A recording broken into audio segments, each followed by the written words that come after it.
Welcome to one of the most disturbing cases ever recorded in the history of the American Northwest.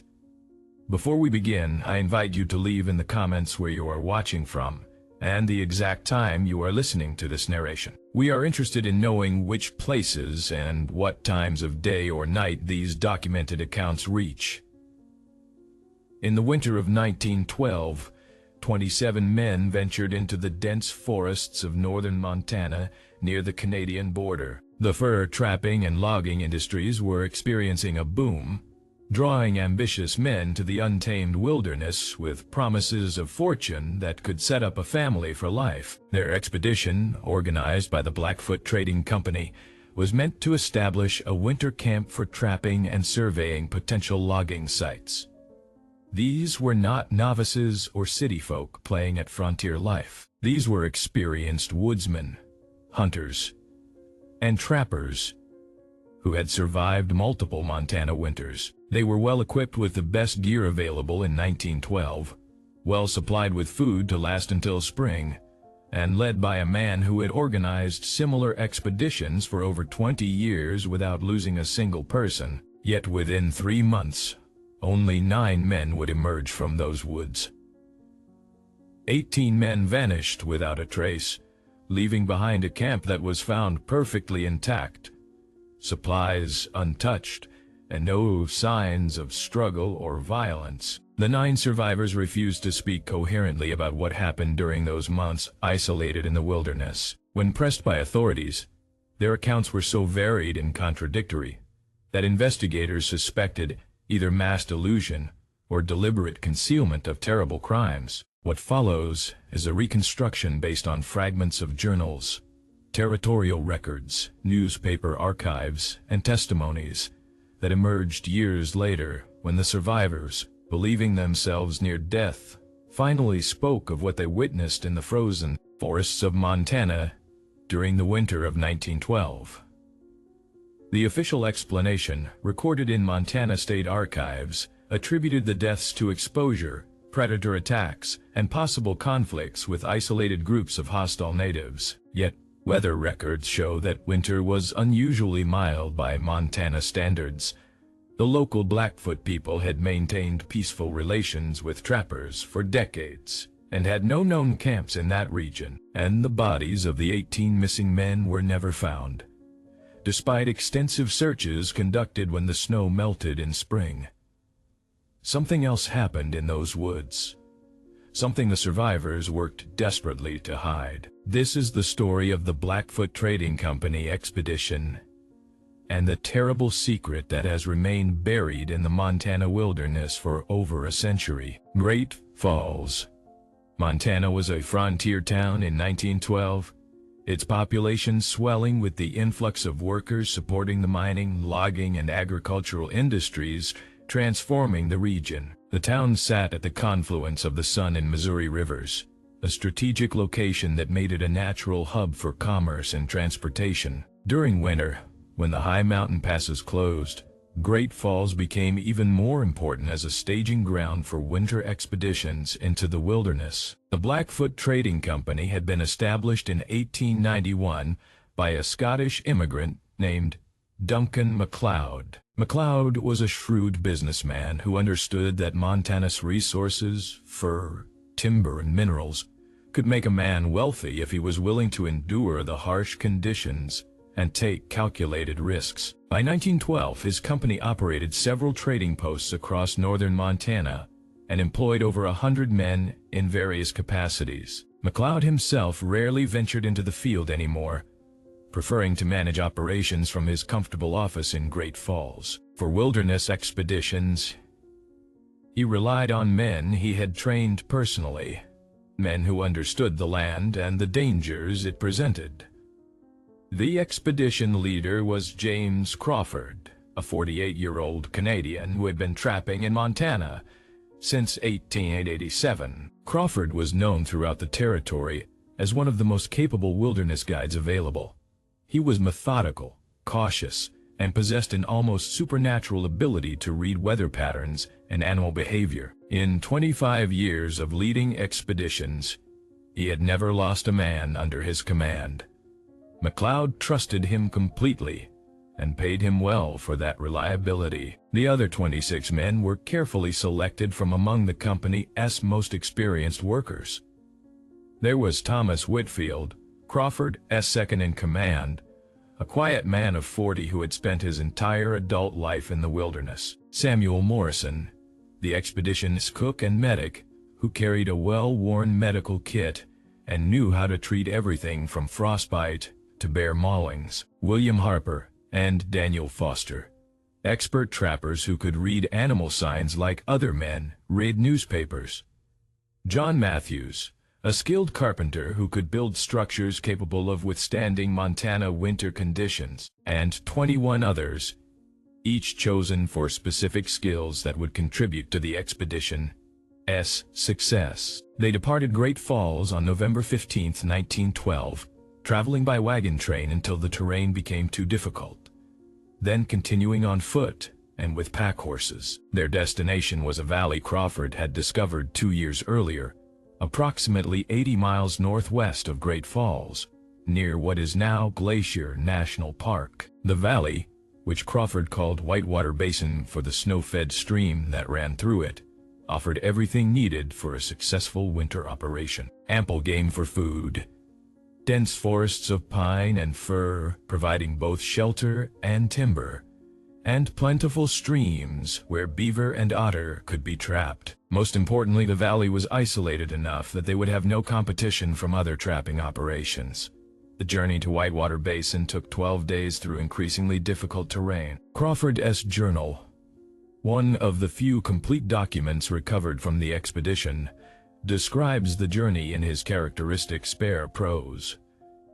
November 18th past Old Jeffrey's Post, abandoned now. Good timber in this sector, but game scarce. Moving northwest tomorrow. November 22nd, first snow. Light, men in good spirits. All gear functioning properly. Matthews reports saw elk herd to the east. Approximately 40 animals. Good sign for valley ahead. They reached Whitewater Basin on November 27th, just as a significant snowstorm was approaching. Crawford immediately organized the men to establish their winter camp. His years of experience had taught him that the first days at a new site were critical. A well-organized camp meant survival. A poorly organized camp meant death. The men worked with the efficiency of a well-trained crew. Some felled trees for construction, others cleared ground. Still others began assembling the first structures. Within 3 days, they had erected the main camp, a cluster of 7 log cabins arranged in a defensive semicircle around a central gathering area, with a substantial supply cache and a corral for the horses. Crawford's journal from this period reveals his satisfaction with the site and the progress. November 30th, camp construction proceeding well. Main cabins complete. Supply cache secure. Weather holding. Valley shows excellent signs. Fresh bear tracks near stream. Size suggests healthy population. Beaver dams numerous. This will be profitable winter. December 5th. All structures complete. Men settling into routine. Trap lines being established. Matthews and Morrison working on smokehouse. Harper reports strange tracks northeast of camp. Pattern not familiar. We'll investigate tomorrow. That entry about strange tracks was the first hint that something might be wrong. Harper, one of the most experienced trackers in Montana, had found prints in fresh snow that he could not identify. They were too large for a wolf, wrong shape for a bear, and the gait was odd, almost bipedal in some stretches. Crawford, ever practical, assumed they were seeing distorted bear tracks, the result of partial melting and refreezing making the prints appear unusual. He made a note to investigate but did not consider it a significant concern. The first weeks passed in productive routine. The men established extensive trap lines radiating out from the camp. Hunting parties brought in deer and elk to supplement their provisions. The trapping was excellent. beaver and marten pelts accumulating in the supply cache at a rate that exceeded Crawford's optimistic projections. The weather, while cold, was not brutal. Temperatures stayed mostly above 0 Fahrenheit, mild for a Montana winter. Snow fell regularly but not excessively. By all measures, the expedition was succeeding beyond expectations. Crawford's journal entries from December reflect this success. December 12th. Trap lines yielding well. 73 pelts processed this week. Food supplies adequate. All men healthy. Weather continues favorable. McLeod will be pleased with results. December 19th. Morrison reports full stores in meat cache. Successful elk hunt yesterday. Harper and Whitfield scouting new trap line locations to northeast. Morale high. Christmas celebration planned for the 25th, but on December 21st the tone of Crawford's journal changes abruptly. Harper and Whitfield returned from Northeast Scout, both agitated. Report finding structures, not natural formations, carved wood and stone arranged in patterns they cannot explain, located approximately 5 miles from camp near base of Northern Ridge. Native origin suspected but pattern unfamiliar to either man. Whitfield, who has extensive experience with Blackfoot and Salish cultures, says markings match nothing he has seen before. Will investigate personally tomorrow if weather permits. Crawford, Harper, and 4 other men ventured to the site the next day. What they found was documented in Crawford's journal in unusual detail, suggesting he was deeply troubled by the discovery. Structures are real, not natural formations. 7 pillars of stacked stone, each approximately 8 feet tall, arranged in circle approximately 20 feet diameter. Wood carvings on each pillar. Symbols we do not recognize. Ground within circle shows no vegetation, unusual given surrounding forest density. Air within circle noticeably colder than surrounding area, perhaps 10 degrees difference. Harper points out that snow does not accumulate within circle despite heavy fall elsewhere. Cannot explain this phenomenon. No evidence of recent human presence. Structures appear very old, weathered but stable. Have instructed men to avoid this location. Something about it creates sense of unease I cannot rationally explain. That night, December 22nd, the first incident occurred. One of the trappers, a young man named Peter Shouldnt, failed to return from checking his trap line. Crawford organized a search party immediately. They found Shouldnt 3 hours later, standing motionless in a clearing about a mile from camp. He was facing away from the direction of the camp, toward the northern ridge where the strange structures had been found. When they called to him, he did not respond. When they approached and touched him, he turned slowly, his face blank, his eyes unfocused. He followed them back to camp without speaking. Morrison examined him thoroughly. Physically, Shouldnt appeared fine. No injuries, no signs of frostbite or hypothermia, no obvious medical issues. But mentally, something was clearly wrong. He spoke only in fragments when he spoke at all. He kept saying that he had heard his name called from the woods, that he had followed the voice because it sounded like his mother, who had died 3 years earlier. That when he reached the clearing, he saw her standing in the trees, beckoning him to follow deeper into the forest. He said he would have followed, but the men had found him first. Crawford, a practical man who had little patience for superstition, attributed Shoundt's experience to hypothermia-induced delirium. He restricted Shouldnt to camp duties and increased the patrol size for trap line checks. But privately, as his journal reveals, he was concerned. Shoundt's episode troubling. Man is experienced trapper, not prone to fantasy. Weather not cold enough to explain hypothermia. Description of hearing voices matches accounts I have heard from other wilderness expeditions that ended badly. Will monitor situation closely. If symptoms spread, may need to consider early departure. Over the next week, the situation deteriorated rapidly. On December 24th, 2 more men reported hearing voices calling their names while checking trap lines.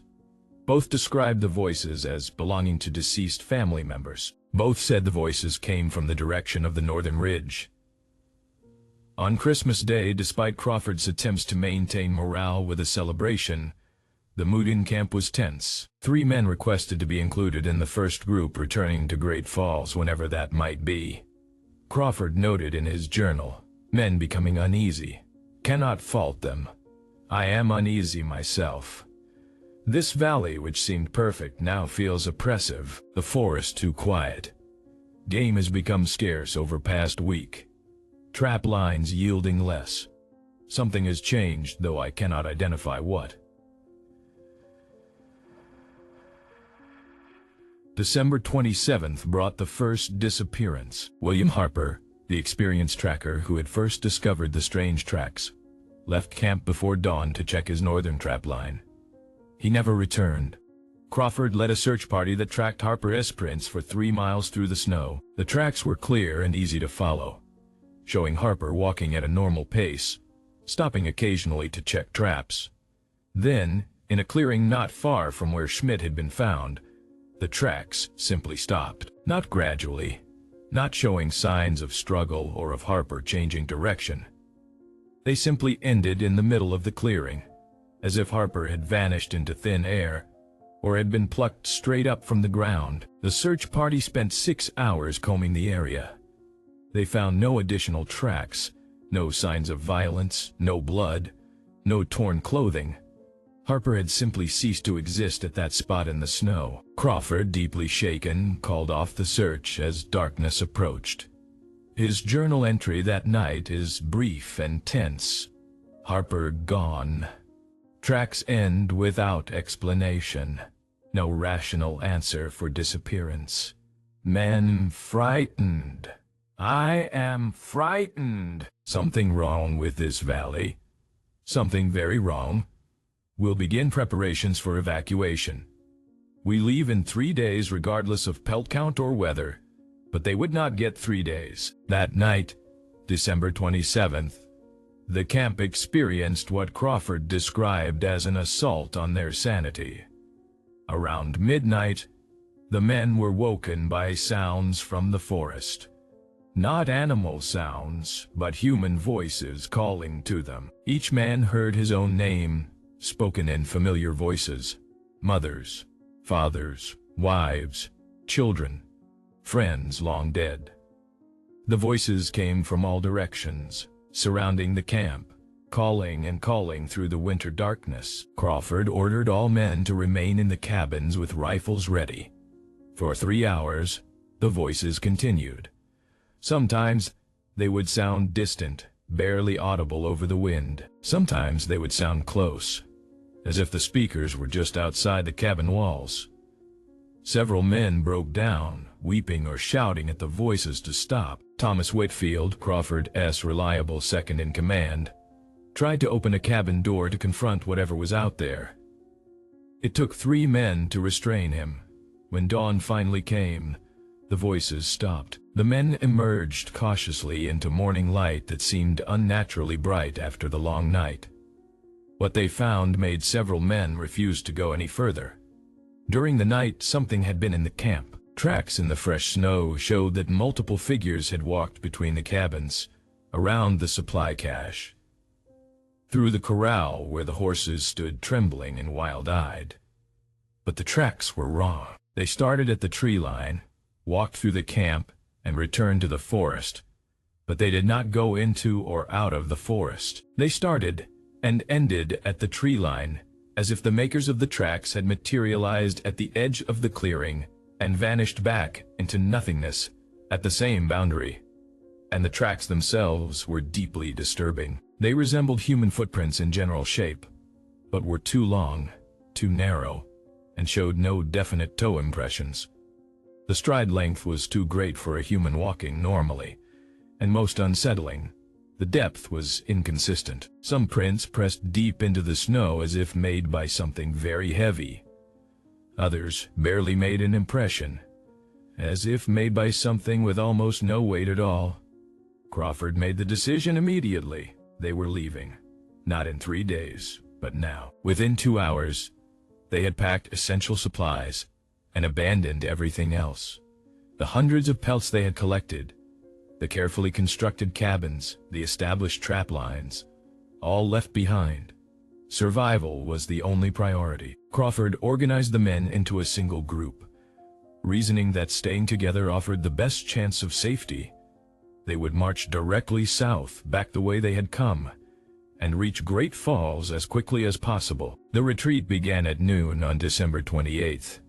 26 men, down from the original 27 after Harper's disappearance, moving in a tight column through deep snow.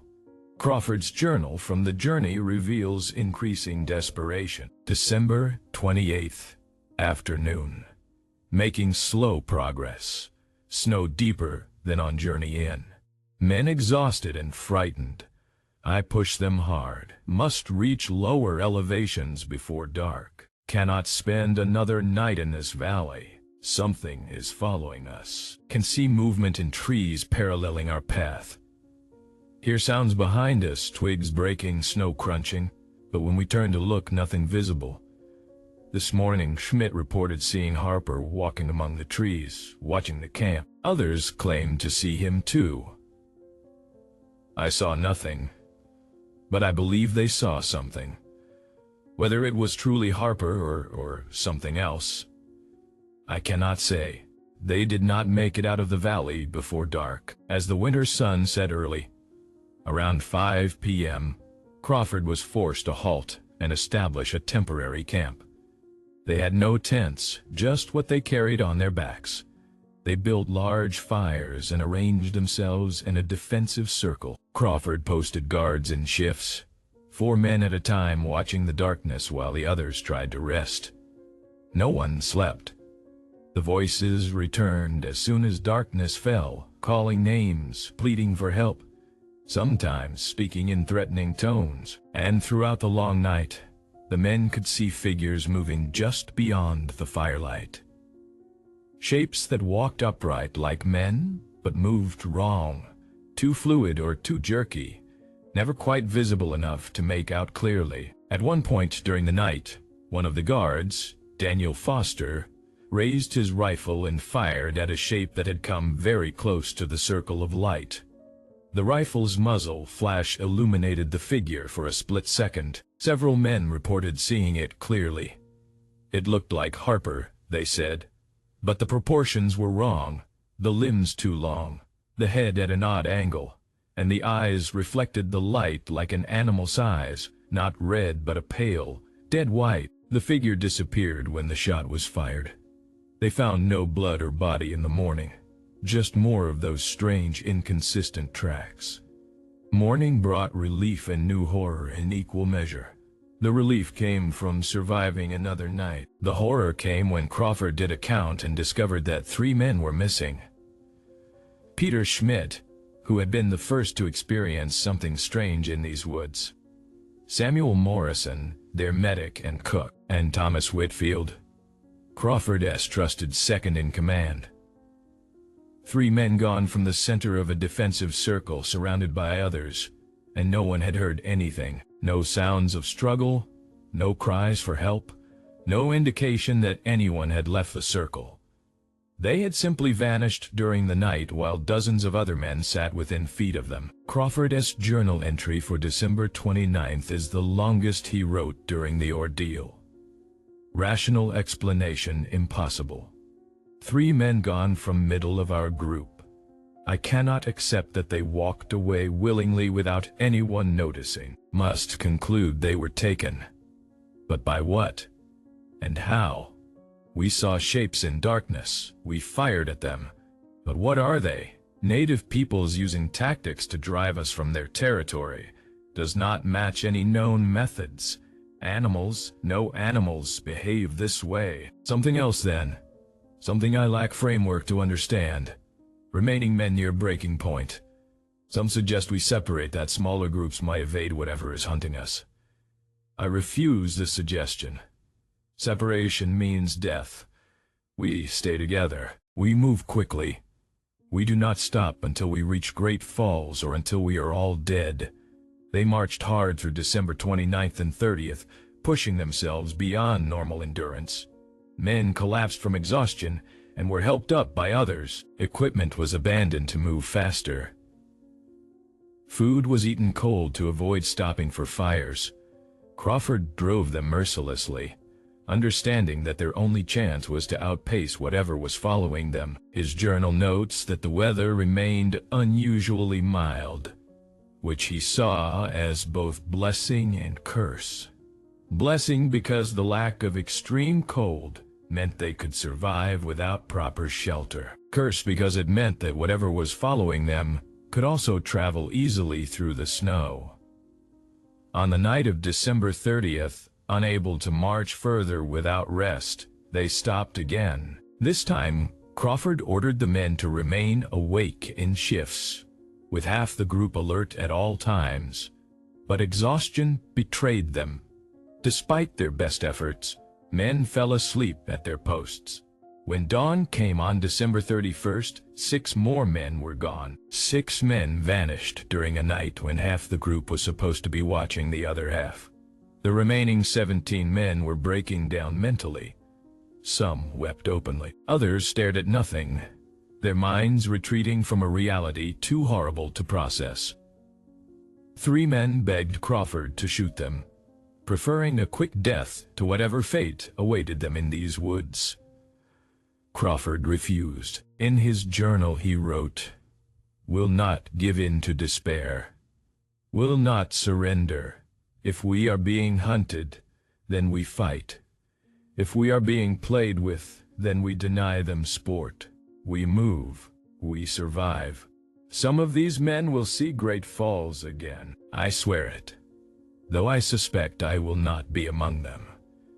That was Crawford's last journal entry. Whatever happened after December 31st is known only through the testimonies of the 9 survivors, and those testimonies are fragmented, contradictory, and disturbing. The 9 men who emerged from the Montana wilderness in early January 1913 were found separately, not as a group, by different trappers and settlers over the course of a week. They appeared at various locations between Whitewater Basin and Great Falls, scattered across miles of forest.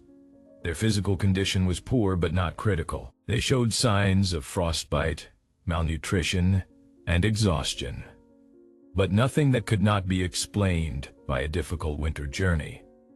Their mental condition, however, was severely compromised. When authorities in Great Falls collected their accounts, the inconsistencies were immediate and obvious. One survivor claimed they had been separated during a blizzard. Another insisted there had been no blizzard, but rather an attack by a hostile group of natives whose faces they could not clearly see. A third refused to speak at all, spending his time drawing pictures of figures with 2 long limbs and empty white eyes. The others provided variations on themes of pursuit, disappearances, and entities in the forest that looked almost but not quite human. The only consistent elements in their stories were these: they had been hunted. They had watched their companions vanish one by one.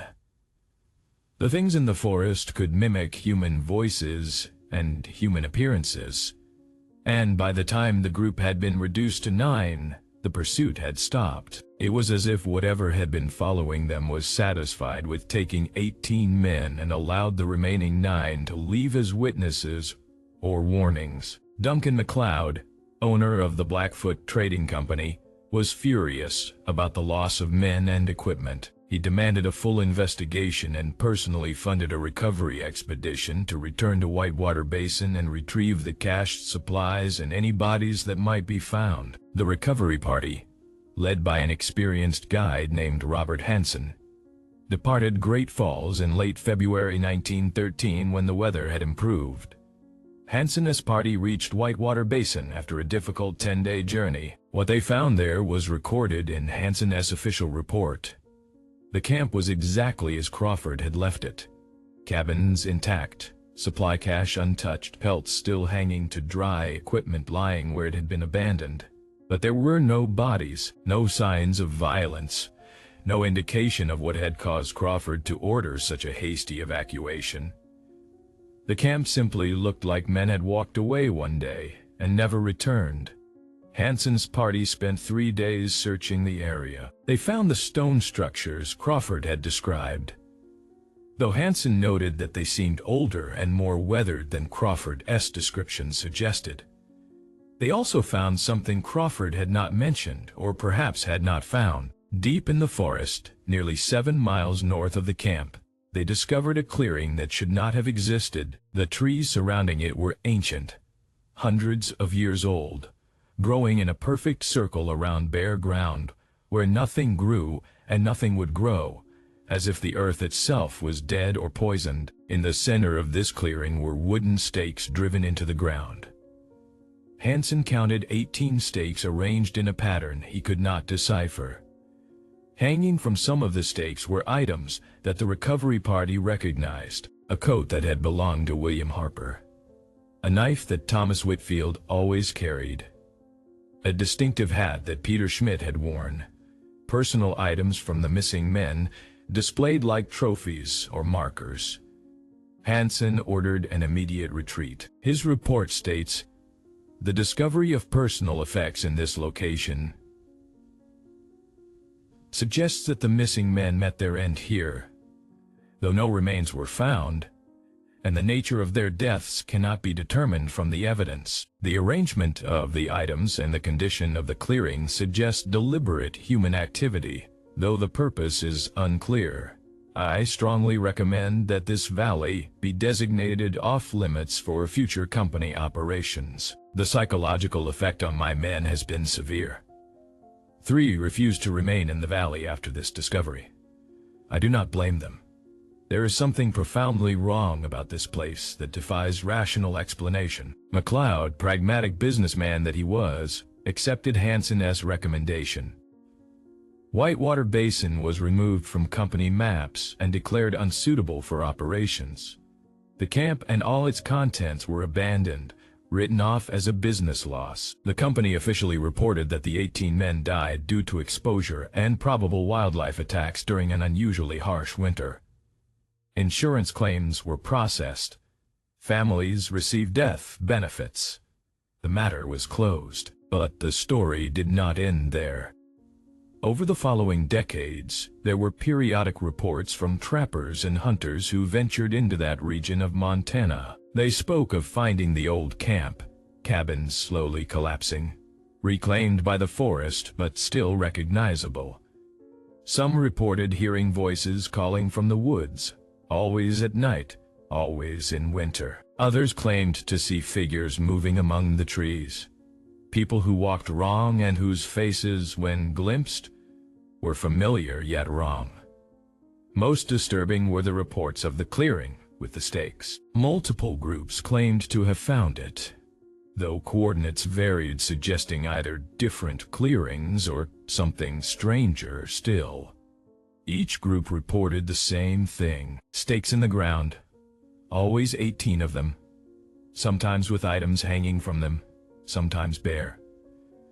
And the ground always dead, nothing growing, snow never accumulating despite heavy falls elsewhere. Some groups reported finding fresh items on the stakes, personal effects that had clearly not been exposed to years of weather. One trapper in 1928 claimed to have found his own coat hanging from one of the stakes, the same coat he was wearing at the time.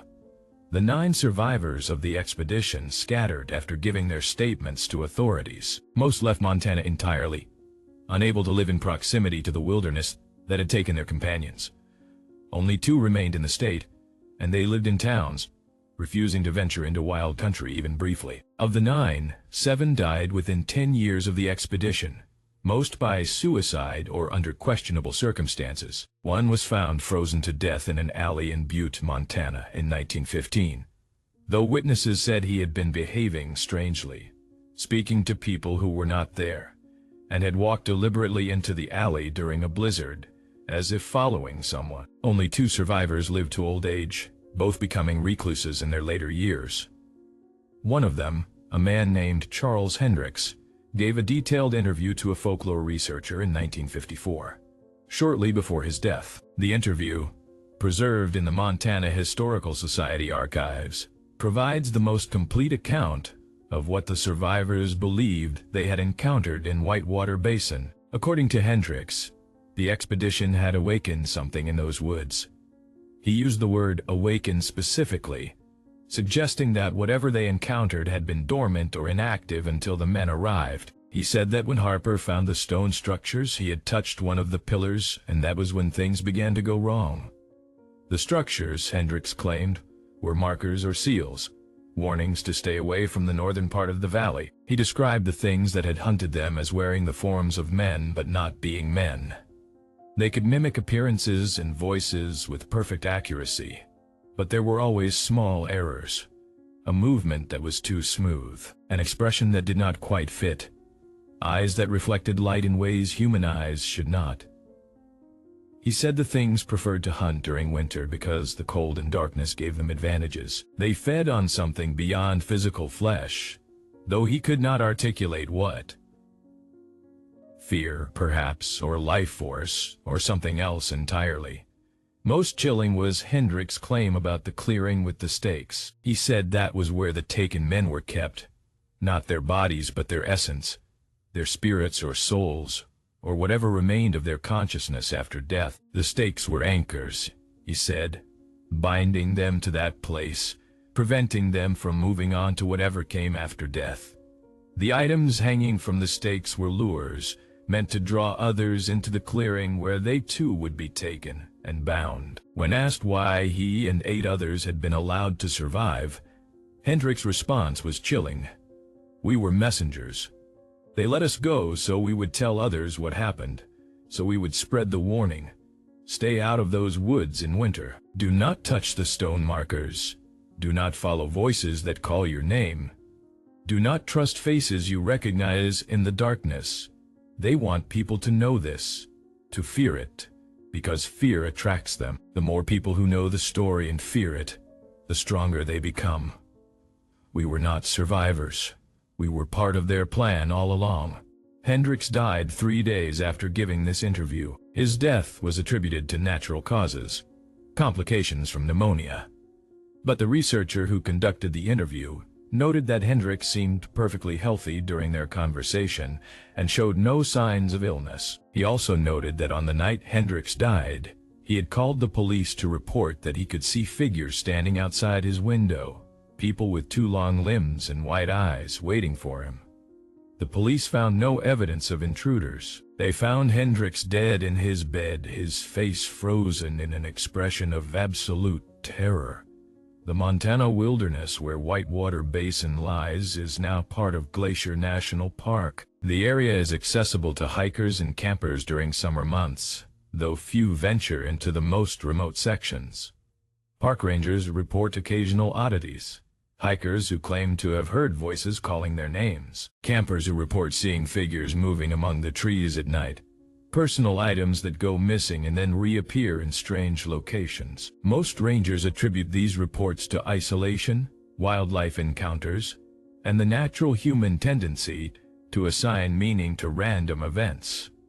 But some rangers, particularly those who grew up in Montana and heard the old stories, know better. They know about the stone markers that still stand in the northern reaches of the park, ancient and weathered but still intact. They know about clearings where nothing grows and snow does not accumulate, and they know the cardinal rule that was passed down from the early trappers and guides. Do not venture into the deep wilderness during winter, especially alone, and especially after dark. In 1987, a group of experienced winter hikers obtained permits for a challenging route through the backcountry. They entered the park in late December and were expected to emerge a week later. When they did not appear on schedule, a search and rescue operation was launched. The search lasted 3 weeks and covered hundreds of square miles. They found the hikers' camp, perfectly set up, supplies untouched, no signs of emergency or departure. They found tracks leading away from the camp, but the tracks ended abruptly in a clearing after less than a mile. Just like Crawford's expedition, the hikers had simply vanished. The Park Service officially closed the case as death by exposure. though no bodies were ever found. But the ranger who led the search included a note in his report that is not part of the official file. He described finding a clearing deep in the wilderness where stakes had been driven into the ground. He counted 26 stakes. On 18 of them hung items that matched descriptions of personal effects from the 1912 expedition. On the other 8 hung items that were identified as belonging to the missing hikers. Today, the Montana wilderness maintains its beauty and its danger. Millions visit Glacier National Park each year, and the vast majority have perfectly safe, enjoyable experiences. But there are places in those mountains that locals will not go, particularly in winter. There are valleys that remain untrapped and unhunted, even by people who make their living from the wild. And there are old trappers and guides who will tell you, if you ask and if they trust you, about Whitewater Basin and the winter of 1912, when 18 men walked into the Montana wilderness and never walked out. The stone markers still stand, if you know where to look. The clearing with the stakes still exists, though its exact location seems to shift, or perhaps there are multiple such clearings, each one marking another place where something hungry dwells. And on winter nights when the temperature drops and the snow falls heavy, rangers and locals will sometimes hear voices calling from the deep forest. Familiar voices, speaking familiar names, inviting people to follow them into the darkness where something ancient and patient waits. James Crawford, William Harper, Thomas Whitfield, Samuel Morrison, Peter Schmidt, and 13 other men learned too late what dwells in those woods. They learned that some places are marked as forbidden for good reason. They learned that ancient warnings should not be dismissed as superstition. And they learned that there are worse fates than death. Fates that involve being bound to a place of cold and darkness, aware but helpless, trapped between worlds, used as lures and markers and warnings for over a century. So if you ever find yourself planning a winter expedition into the Montana wilderness, remember the story of Whitewater Basin. Remember the 18 men who never came home. Remember the 9 who did but were never whole again. Remember the stone markers in the clearings and the stakes. Remember that some places are empty for a reason. Remember that when you hear your name called from the forest in winter, the voice belongs to something that knows you intimately, that has studied you, that wants you to follow. And remember above all that the wilderness is not empty. It never was. Something lives in the frozen forests of Montana. Something that hunts in winter when the days are short and the nights are long and people are isolated and vulnerable. Something that takes people one by one and leaves no trace except nightmares and warnings, and the occasional personal effect, hanging from a wooden stake in a clearing where nothing grows. Do not go into the Montana wilderness during winter. Do not go alone at any time. Do not follow voices, even if they sound like people you love. Do not trust faces you see in the darkness, even if they look familiar. And if you find stone markers arranged in a circle, or a clearing where the ground is dead and bare, turn around immediately and do not look back. Because in those places, something is always watching. Something is always waiting. And something is always hungry for one more person to add to its collection. One more stake to drive into that frozen ground. One more voice to use as a lure for the next visitor, who ignores the warnings and ventures into the woods where 18 men disappeared in the winter of 1912 and have been waiting in the cold and darkness ever since.